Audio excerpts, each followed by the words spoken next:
Ayan guys, yung ano natin, mga ricado sa tinulang bangus.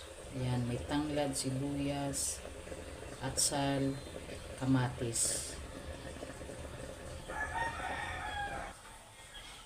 Kumulo na guys, ilagay na natin yung bangus. Sunod natin yung sitaw at okra. So, timplahan natin guys yung ating tinulang, lagyan ng asin para magkaroon ng lasa, at yung ajinomoto.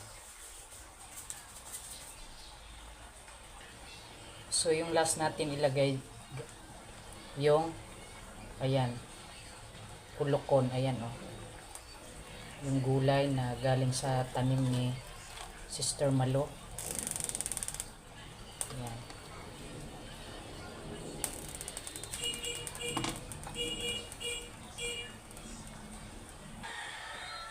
So, buksan na natin. Ay, yum, yum, yum. Ayan na siya guys. Oh. Wow, grabe. Ipakita ko sa inyo guys gaano kasarap. Diba? Yan yung ulokon na gulay. Tinulang bangus na maraming gulay para healthy. Yan. At yung red rice ko. Oh. Wow, so init. Yan oh. Red rice. Ang partner dyan. Thank you guys for watching. Bye for now.